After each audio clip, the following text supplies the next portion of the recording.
It's a great privilege to be here this morning, and sometimes we get given the sort of after lunch talking slot, and they call it the graveyard slot, don't they? So I think it's enormously fortuitous to get this wonderful speaking slot at the very beginning of the day and the beginning of the convention and straight after meditation. So I guess we might call this the sort of baptism slot. Hopefully not a baptism of fire, but a more gentle baptism. Thank you very much, Richard, for the lovely introduction. And it's so wonderful to be here in real life and actually, seeing real carbon life forms as opposed to looking through a silicon screen. And wonderful to be breathing the same air here in Derbyshire. So I'm going to talk for a little while, and then I really encourage you to ask me some questions and for us to have a bit of a conversation, because I think that this subject is very close to all of us. I called this presentation The Eternal Alchemy, and in many ways I think that the journey of understanding trauma and karma is an alchemical process, one where the metaphor of alchemy, I think, of trying to turn lead into gold is actually quite a helpful metaphor. We may refer to that later on in the presentation. Here I bring together the idea that karma and trauma may be very closely related.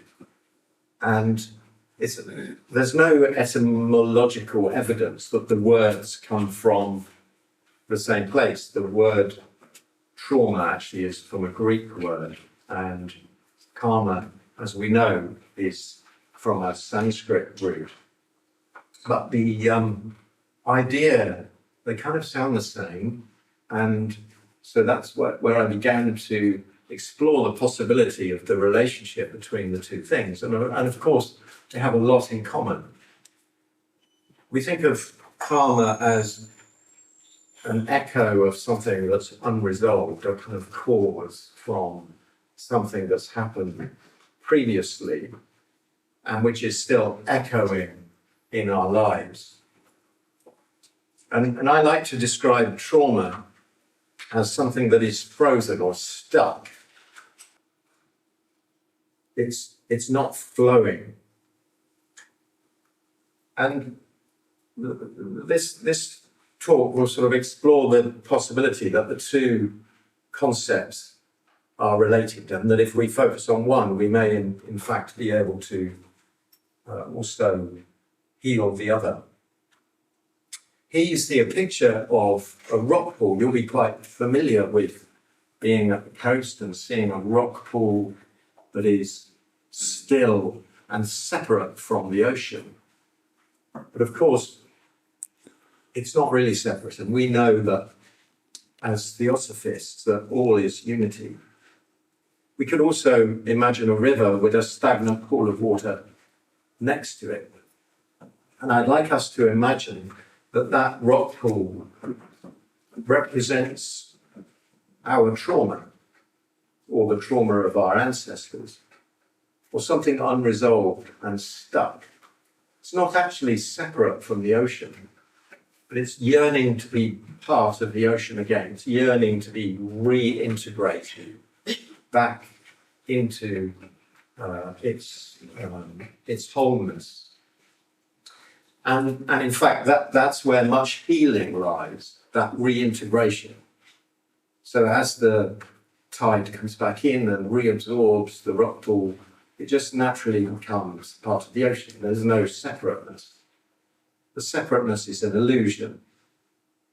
In much the same way that a stagnant pool by the river, which may be fetid and vile and repugnant, is just a short channel away from rejoining its river and rejoining its journey back to the ocean.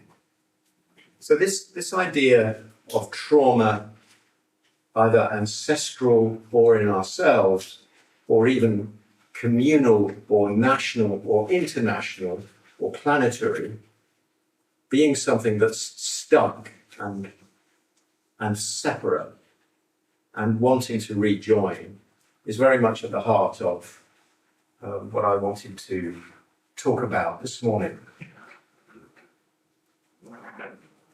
We might think of it as time standing still. And of course, in many ways, time is an illusion. Time is something that we're still struggling to understand, and science is still struggling to understand time. But as we look into things like the quantum world, the very small particle physics, time changes completely.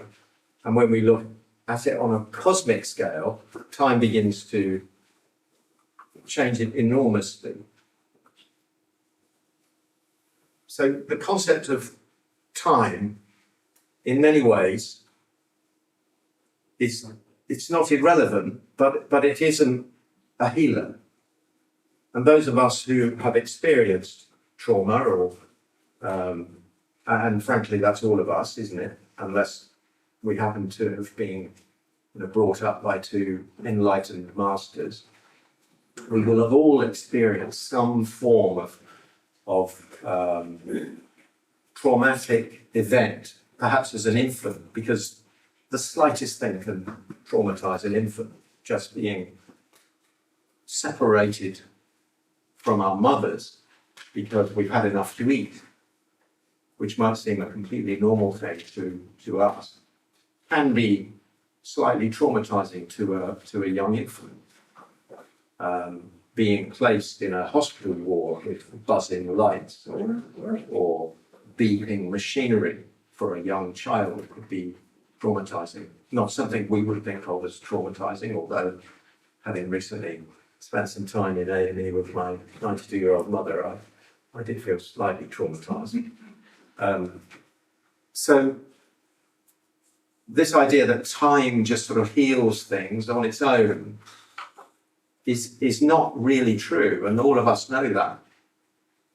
Those of us who have experienced significant loss, for example, which is most of us, know that time in itself doesn't heal. We sort of get used to things over time. It doesn't actually heal.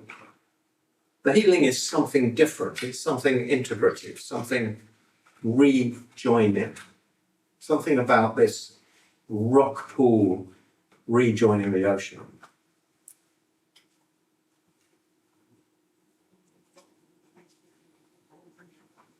This beautiful pair of eyes belong to a cat. And the notion of seeing is an important part of healing.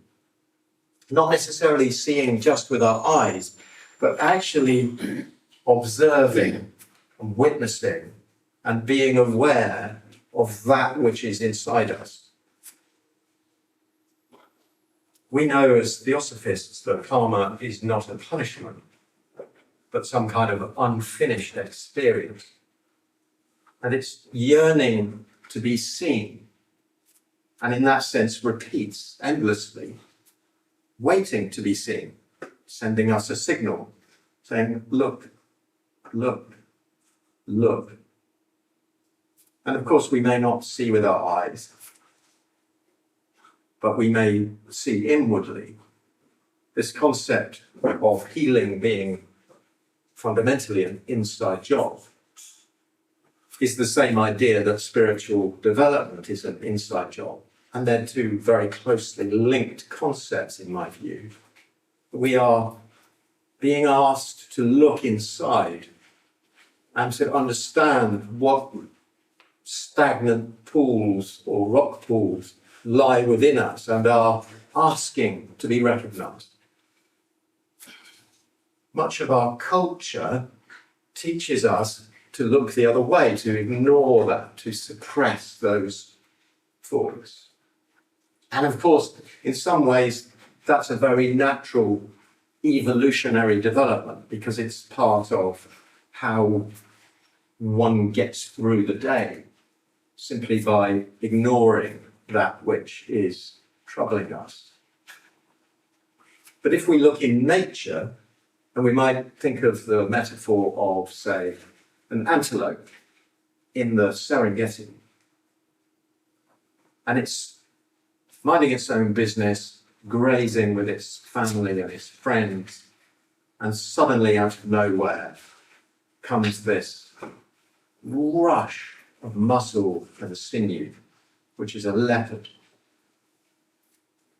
charging towards it at full speed, grabbing it by the throat and dragging it away. This is the actual definition of trauma. I mean, imagine. But research has shown that the way that the antelope's body deals with this kind of trauma is actually almost perfectly evolved for recovery. But this is going to go one of two ways. Maybe the leopard is going to get lunch and be able to feed her young. No, doesn't suddenly feel like such a horrific story. Now I've added that bit. Or maybe the leopard, having dragged the antelope away, which is now completely unconscious, goes back to find her cubs, and while she's gone, the antelope comes back to life, wakes up, runs back to the herd, shakes, trembles, releases the trauma, and it's as if nothing happened. We're genetically very similar. Our brains are a little bigger, which is where most of our trouble comes from, because we find it harder to let go. But the physicality of the process, which is nature is kind, but fundamentally, the antelope doesn't remember the actual incident because chemicals took over. But once that antelope woke up, it physically trembled and it somatically released the trauma. So this idea of it being trapped in our bodies, it kind of makes sense when we think of the antelope story in the Serengeti. But it's really no different to the trauma of previous generations. For example, who amongst us can see the tragedy unfolding in the Middle East, in Gaza, and not begin to see the link with unresolved trauma? There is unresolved historical trauma. We think of the Holocaust, for example. And we could draw a line between the Holocaust and the trauma of the Holocaust and the trauma today in Gaza. Different people, different generations, different story, but trauma nonetheless, unresolved. It hasn't been seen. It hasn't been shaken out. It hasn't been acknowledged. And the rock pool hasn't rejoined the ocean. This is not in any way to judge it or to apply morals to it, but rather to look at it in a more abstract, kind of scientific way. But it's a thing. It's asking to be seen. It wants to be acknowledged. It needs to be acknowledged. And seeing changes everything. We know from quantum physics something called the observer effect. And these are experiments where scientists, physicists have shown that the act of observing an experiment changes the experiment. It makes no sense to our Newtonian minds, but that's how the universe is built. It changes when we look at it. It changes when we look at it. Nobody taught me that at school. Nobody taught me that if I look inside, I can heal myself, that I can change that which is within me simply by being aware of it. I'm not trying to pretend that that's all that's involved, by the way.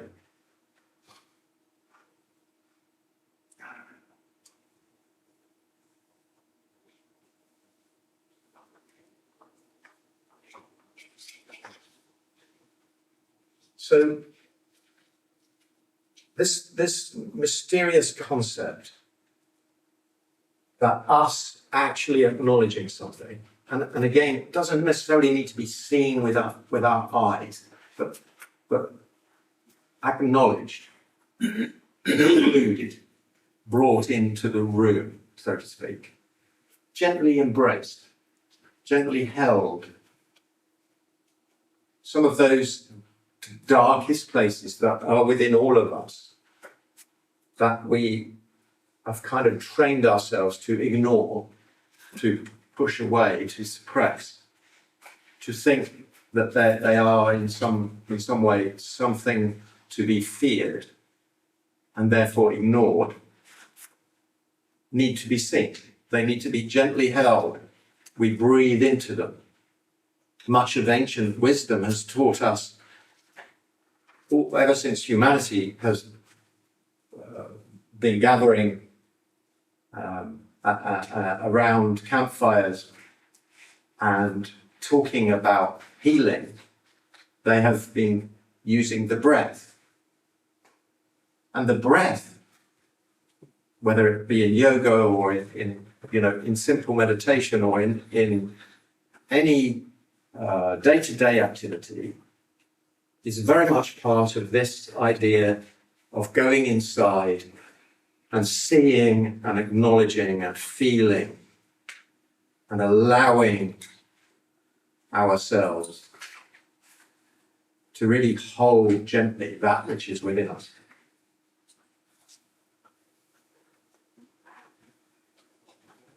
I used a little quote here from Carl Jung. There's another one later in the presentation where he says, what is not brought to consciousness comes back as fate. We might change the word fate to karma. But this concept that it has to come out. We have to acknowledge that which is within us. My own view is that reincarnation, of course, is necessary simply because we are not actually fully acknowledging everything that we have experienced.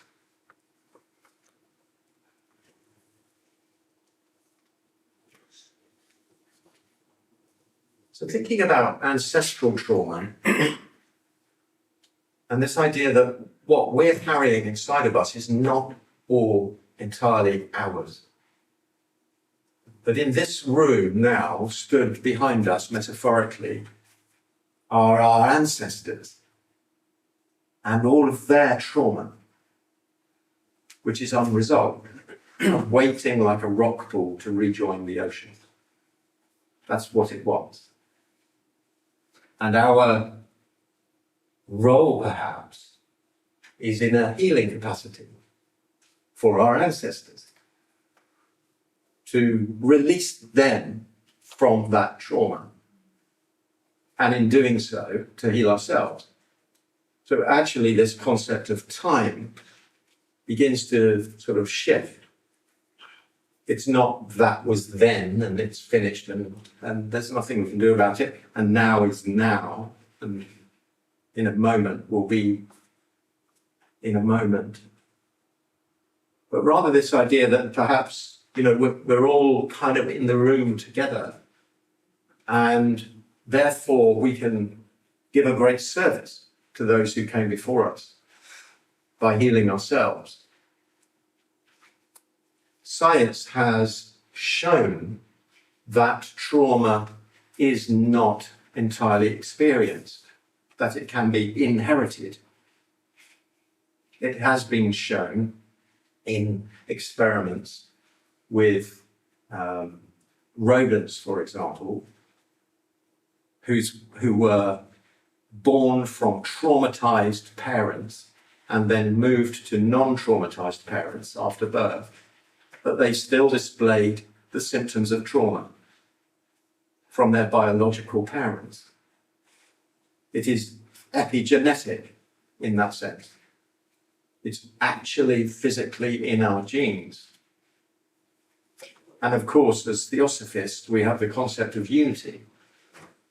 It's not spirituality over here, genetics over here, never the twain shall meet, but rather a unity. Genetics are part of the unity. So this idea that our ancestral trauma is stored in our genes and waiting for us to heal it is not an entirely fanciful concept and is gaining scientific recognition. It puts a very different slant of responsibility upon us.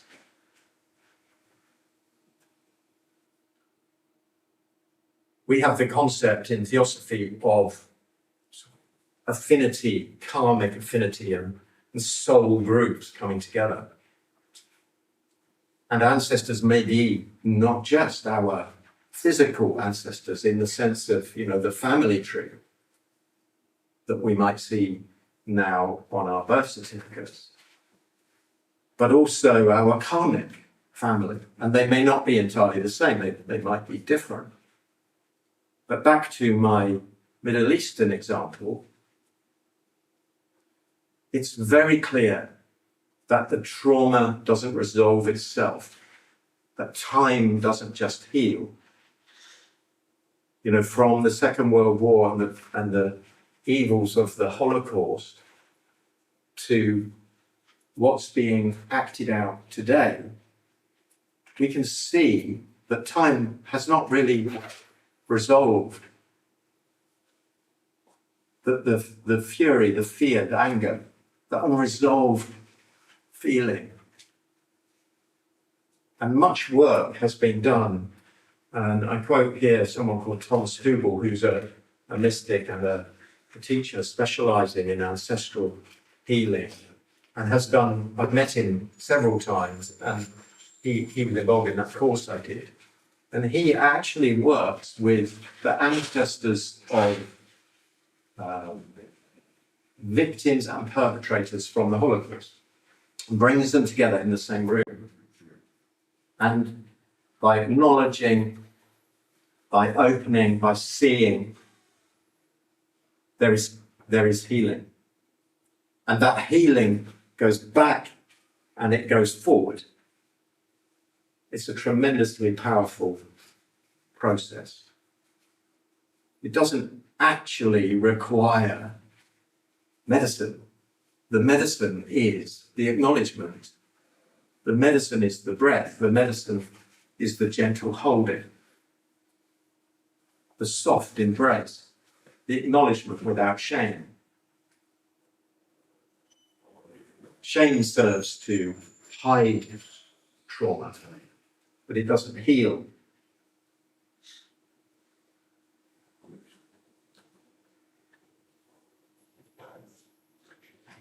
There is a healing process known as constellations, and it was first developed by someone called Bert Hellinger, and I met a lady called Esther Martinez, who is a practitioner of it. I haven't actually experienced it directly myself, but I've spoken to many people who have experienced it. And here it's this kind of somatic experience where we are asked to stand in a particular place as if we were a particular person. Say somebody in our own background or our own family or in our own story, and we sort of represent them, and we ask a group of people to do that, and somehow this seems to bring together what's known as this constellation and pull in this unresolved energy that wants to be released and allow it to just be released. It's quite an incredible process, and one which I think speaks to the esoteric nature of trauma and karma and healing. It's a message of great hope, one that actually anything can be healed. Anything. These events that occur to us in our lives can often manifest themselves physically as well. We all know that our bodies will experience pains and aches and sometimes much worse, and that can be related to how we feel. I'm not suggesting that all physical ailments are linked to psychological events or feelings, but there's definitely a very strong overlap, and we all know that. And so the physicality of the process as well is extremely helpful. That idea of actually allowing things to come to the surface and release.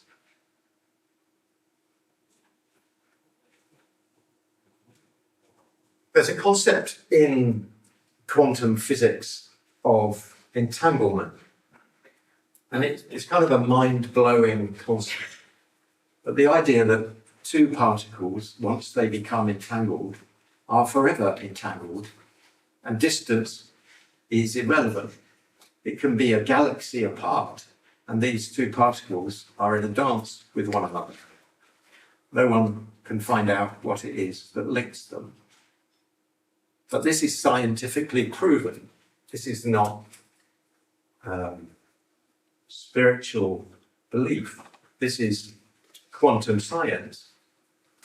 And so this idea that we become entangled, connected across time and space is actually now scientifically validated in the quantum world. And it reminds me of this idea of karmic affinity, of us being drawn back time after time, life after life, drawn back into the same culture, the same country, the same village perhaps, the same family, because we are entangled. And perhaps much of that entanglement is linked to this need to see that which is unresolved, to allow it to release, to breathe, to create this sense of healing.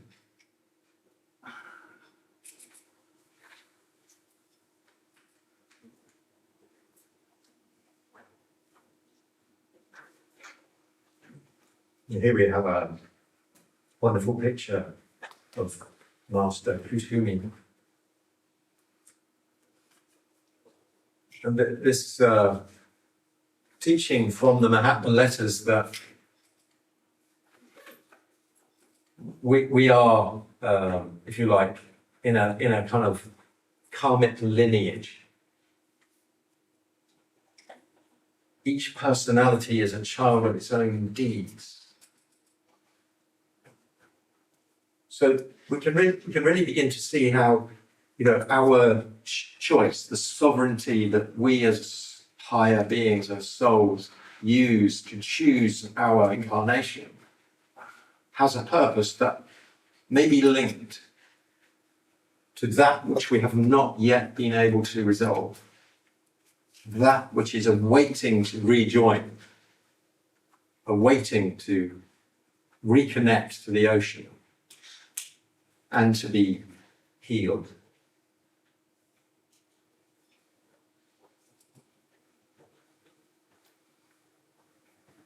So I brought this concept of alchemy and healing being the great alchemy. You see on this lovely symbol here, the black triangle pointing down and the white triangle pointing up.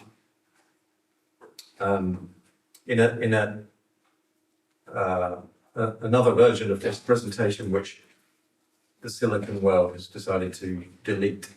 There's a little quote on here from Carl Jung where he says,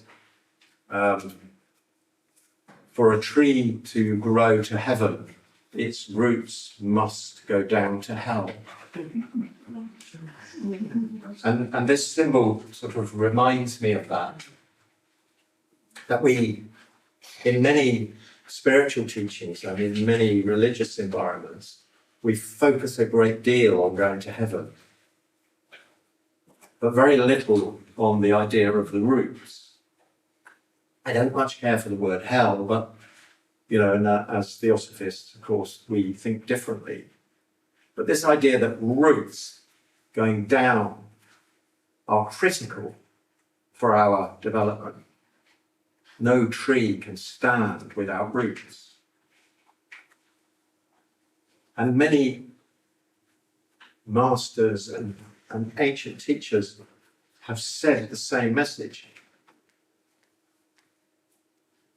Yeshua, or Jesus, whichever name you prefer, I think said in the Gospel of Thomas something like, that which is inside you will kill you unless it comes out. I've completely warped that quote. But the concept, the idea that it can't stay in, it has to come out. And it's asking to come out. It's showing us. And the more we ignore it, the more it shows us. So by continually hiding things away and boxing them, all we're doing is turning up the volume on the signal. And our own intelligence, our own karmic reincarnation is trying to get us to notice. Please see this. You've been doing this for billions of years. It's time to notice. Speaking for myself. Rumi said that the wound is the place where the light enters you. And there's a very similar wisdom to that. But we have this idea of wounds being a bad thing. But in fact, it's trying to tell us something. So perhaps our karma and our trauma are invitations, and that our job is to transmute them, like the alchemist transmuting lead into gold. It's a very interesting idea, and one which, as I develop it in my own mind, begins to feel much like it has a real truth to it.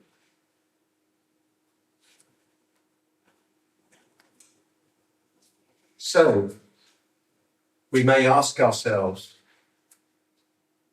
what are we being asked to heal? What patterns are repeating in our lives? What might we be carrying for others who came before us? Perhaps we are carrying the shame of our own ancestral karma.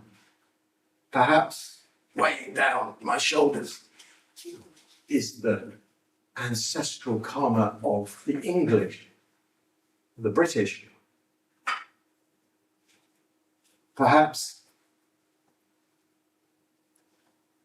the hidden, shameful secrets of my parents and grandparents are sitting inside me, waiting to be acknowledged, and in doing so, to be released. So what do you long to bring into the light?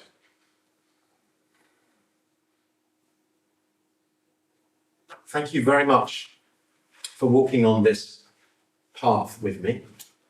I welcome your questions and I welcome the discussion. And I really sincerely hope that your journey will be one of compassion, presence, and liberation. Thank you very much for listening.